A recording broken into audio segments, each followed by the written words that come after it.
Movies and media really portray human trafficking to look one way. You're kidnapped from your bed, or you're, the elusive white van you're thrown in the back of. And that's not really what's happening.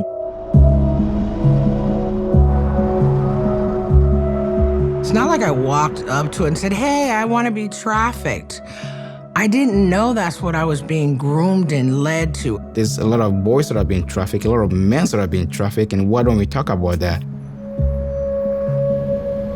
Human trafficking happens in every neighborhood, in every community, rural, urban. You might not know it, but you've seen it. Beauty salons, car washes, grocery stores, hotels. The average person walking down the street is pretty much paying attention to themselves. They're not looking around for anybody else. They're not looking for trouble. They're not looking to see if someone's a victim. Whatever image you have in your mind of the person who's being trafficked, I want you to remove that, because it can happen to anybody. When people think that I chose this life, what I did was I trusted someone to care for me.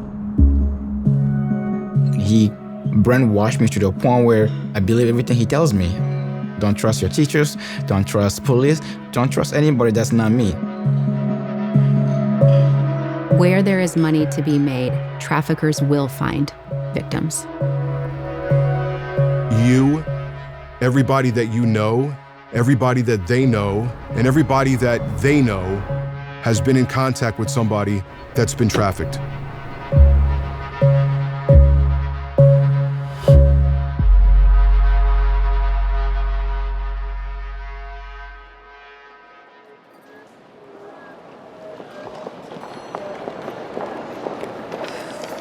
Mom. Ashley's asking about the internet speed here. For the tournament tonight. She said if I want to play, I need at least 25 bags. Hey, Lauren. Yeah, did you find it? And you're sure he didn't save it to the cloud?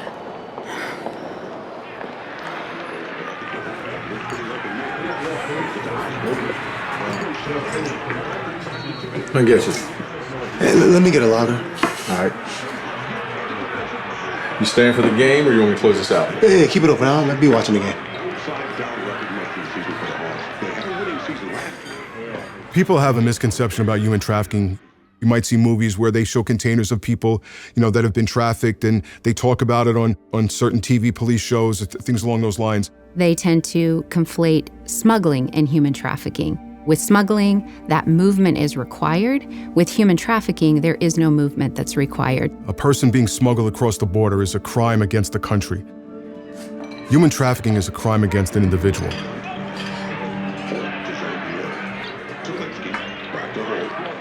Oh, bro, you're still here? You're the first one I know.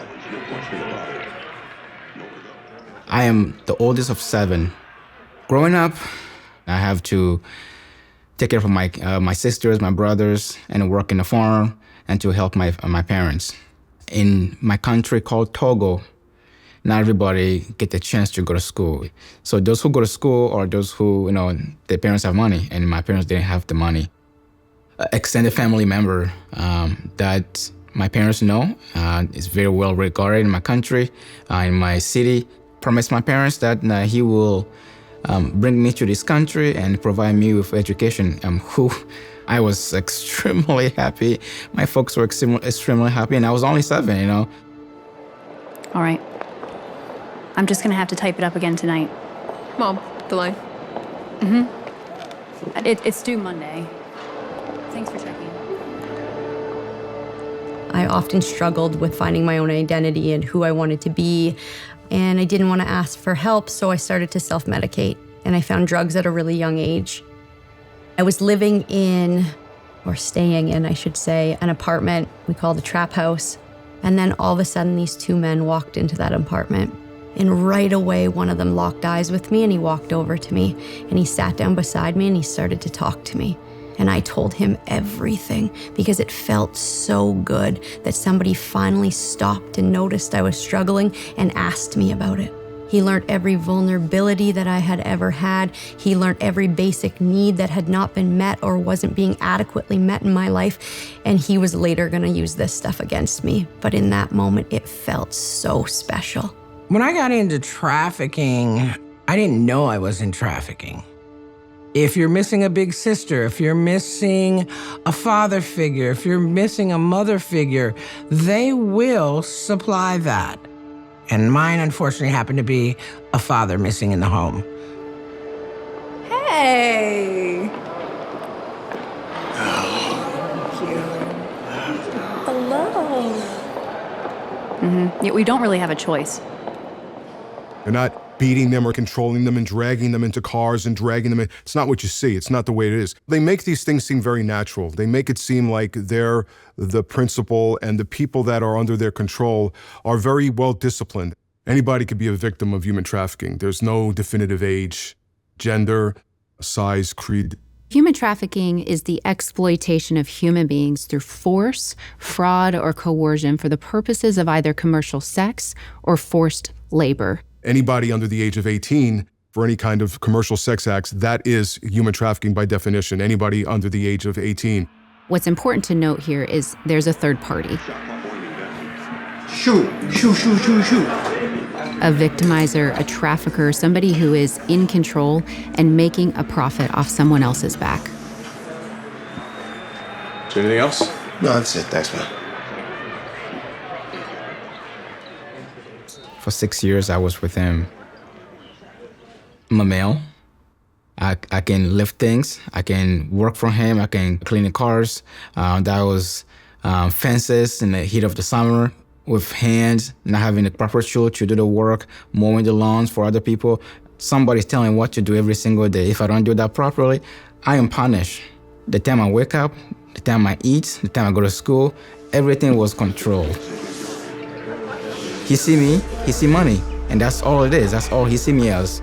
I'm an only child, and my brain is not well developed yet, so whatever he's doing to me, I thought was normal. I thought it was normal. My trafficker was able to start to build a relationship. For the first time, I got to go to sleep that night without having to sleep with one eye open. And they also supported my drug of choice. No questions asked, though. All of my basic needs came free from them. I literally felt like I owed them my life. And then things started to shift. Things no longer came free anymore. And then they would ask me to do something. When I said yes, they would reward me for it.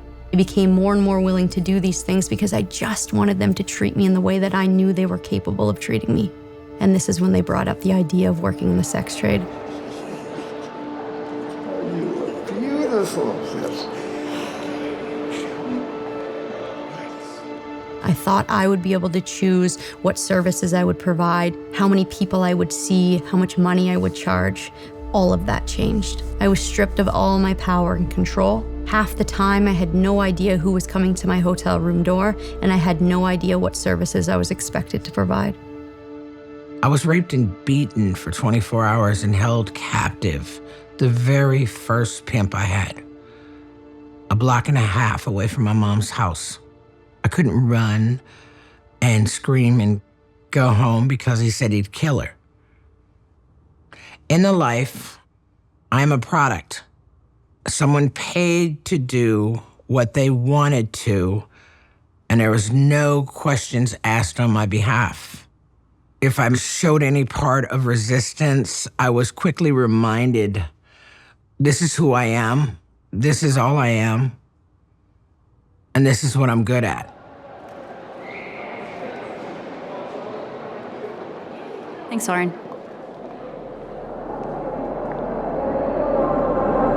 Mom, did you hear me about the Wi-Fi here? Oh, yeah, I'll check. You're gonna do other things on this trip, right? Nope. Come on.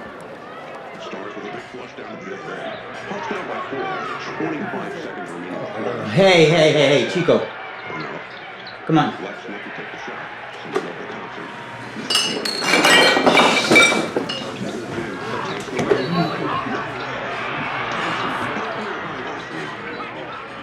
What up, my man?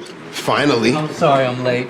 How we doing? Not too bad so far. All right. Traffickers are going to take their victims where they can make money, and they are counting on everyone else being too busy to notice or care. I get you. I'll do the same. All right. You know this is a locker, right? Blah. Nobody ever suspected anything was going on. My trafficker beat me, and I couldn't see it out of my eye. We went to the hospital. My trafficker just lied to them, say, oh yeah, he poked his eye. It was hard for me to go to a clinic or whatever nonprofit, say, hey, I need help, because there was no one that looks like me. There's no one that speaks my language. I have built this wall of not to trust anybody anymore. This barrier. It tears out your spirit. It rips your soul. You are a shell. It's hard to even see myself as a victim if no one else is looking at me as a victim. This is who I am. This is what I am. I might as well get used to it. I was not tied up. I was not locked up. My traffickers were not around 24/7. Physically, I could have opened my hotel room door. I could have walked out. I could have went down to the lobby. I could have asked for help. All I could think is if I walk out this hotel room door and they catch me, what are they gonna do to me? That fear was real. The second reason I didn't leave was the fear of the unknown. Who is ever gonna love me again after this? Who is ever gonna wanna take care of me after all these things I've done? That fear was much scarier than they were.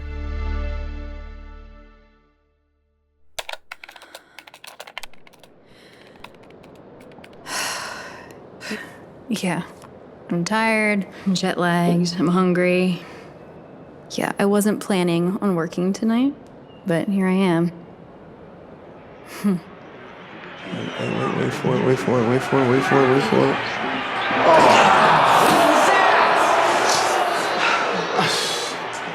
I hate these stupid overtime games. You know I gotta work in the morning? Yeah, I can't even stick around. Nina's waiting for me to help put the girls down. Where you headed right now?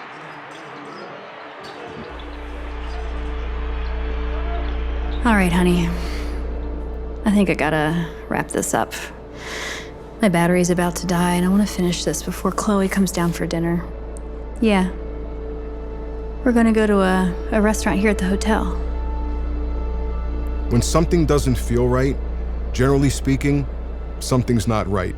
Doesn't mean you just always go off of assumptions, doesn't mean you just go off of one thing that looks wrong, because there have to be multiple things, multiple factors that would tell you this is a victim that's being trafficked. But if something just doesn't seem right, they're not. Something's wrong.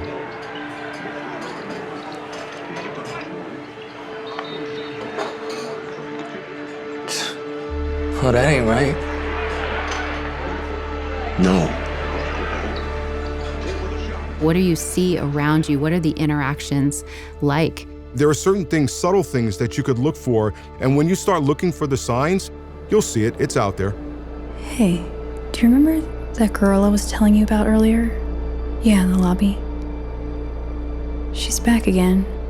Maybe they're dressed in clothes that aren't appropriate for the occasion or the weather, or maybe a couple interacting. If one party is looking down, not making eye contact, looking fearful, something is off. I don't know. That man is back with her. You can't say 100%, are you a traffic victim? They're not going to answer you. Do you say to the trafficker who you think that person's trafficking, are you trafficking this person? You can't do that.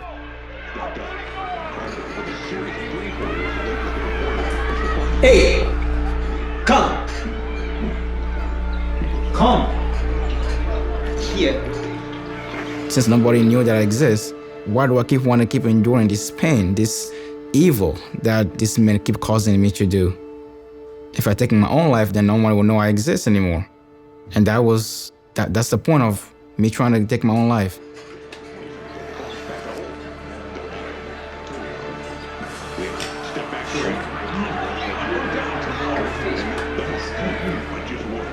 Yeah, I just have a really strange feeling.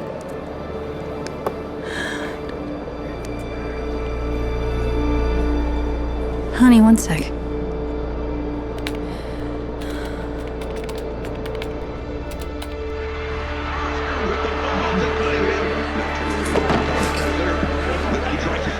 A lot of people will say, like, just come with me, I'll help you, I'll get you a safe place to stay, I'll make sure you have food, I'll connect you with all these different resources, but it's much deeper than that.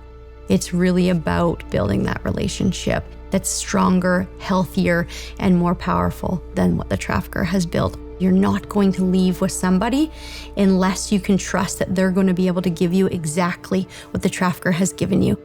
You call him a trafficker, I call him my guy. You say he's a criminal, I say we're trying to make ends meet. Because that's what we do when we're in relationships. We got each other's back. Multiple indicators. If you see multiple indicators of either sex or labor trafficking, take note of what you're seeing. Blake, Yeah. I think that kid might need our... There it is!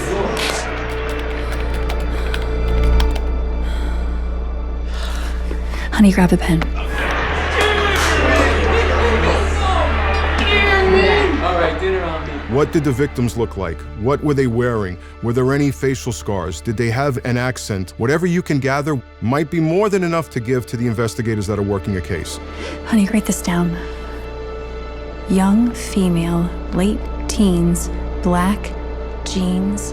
When individuals take down that information and look for multiple indicators, And there's a car outside. they can be extremely helpful. What a way to end the game! I gotta hit the bathroom before I go. Don't wait up for me. Get back to your family, all right? I'll see you later. What a game.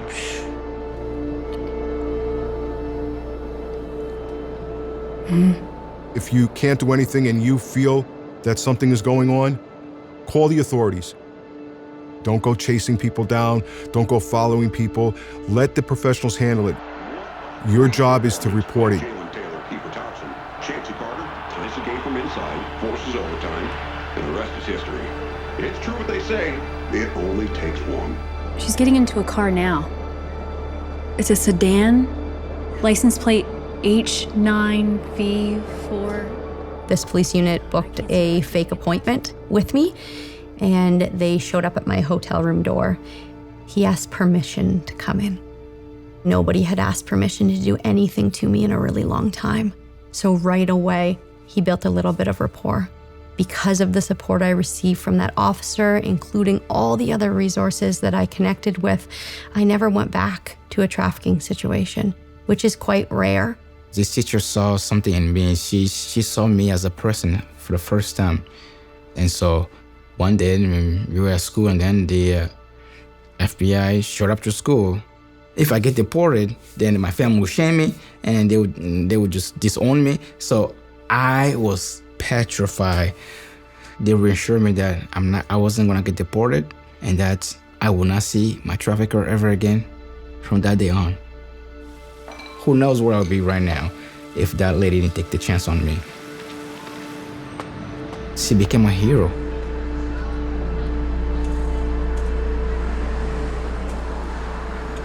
I actually had blood-cut feet.